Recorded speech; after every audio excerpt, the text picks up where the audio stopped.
Hello guys, நம்ம இன்றைக்கி என்ன பார்க்க போகிறோம்னா சிக்கன் பெப்பர் சுக்கா. வாங்க வீடியோக்குள்ளே போகலாம். இப்போ ஸ்டவ் பற்ற வச்சு கடாய் போட்டுக்கலாம். கடாயில் பட்டை சம்பளம் போட்டிருக்கேன், நல்லா பொரிஞ்சிச்சு. இப்போ 3 வெங்காயம் கட் பண்ணி போட்டிருக்கேன், நல்லா வதக்கலாம். 10 பல் பூண்டு உரித்து வச்சுருக்கேன், அதுவும் நசுக்கி போட்டுக்கலாம். தக்காளி 3 எடுத்திருக்கேன், நல்லா குட்டி குட்டியாக கட் பண்ணி வச்சுருக்கேன்,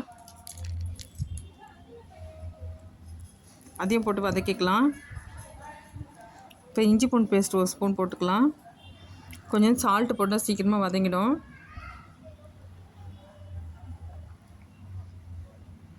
இப்போ சிக்கன் கழுவி வச்சது எடுத்து போட்டுக்கலாம், கொஞ்சம் வதக்கிக்கலாம். இப்போ மசாலா சேர்த்துக்கலாம்.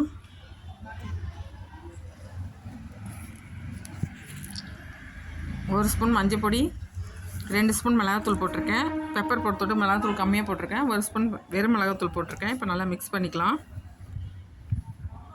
தண்ணியை ஊற்ற வேண்டாம், அப்படியே சிம்மிலே வச்சு கலரி விட்டுடலாம். இப்போ பாருங்கள், ரெடி ஆகிடுச்சு. இப்போ பெப்பர் போட்டுக்கலாம். பெப்பர் போட்டு ஒரு 10 நிமிஷம் சிம்மிலே வச்சிடலாம். அப்படியே எண்ணெய் பிரிஞ்சு வரும், அந்த மாதிரி நேரத்தில் இறக்கிடலாம். பாருங்கள், எண்ணெய் மதக்குது பாருங்கள். இப்போ ரெடி ஆகிடுச்சு பெப்பர் சிக்கன். செம்ம டேஸ்ட்டாக இருக்கும். நீங்களும் இந்த மாதிரி ட்ரை பண்ணி பாருங்கள், சூப்பராக இருக்கும். கரம் மசாலா பவுடர் 1 ஸ்பூன் போட்டிருக்கேன். ஒரு 10 நிமிஷம் இருக்கட்டும். இப்போ ரெடி ஆகிடுச்சு, கொத்தமல்லி போட்டாச்சு. இந்த வீடியோ உங்களுக்கு பிடிச்சிருந்தால் லைக் பண்ணுங்கள், சப்ஸ்கிரைப் பண்ணுங்கள், ஷேர் பண்ணுங்கள், கமெண்ட் பண்ணுங்கள்.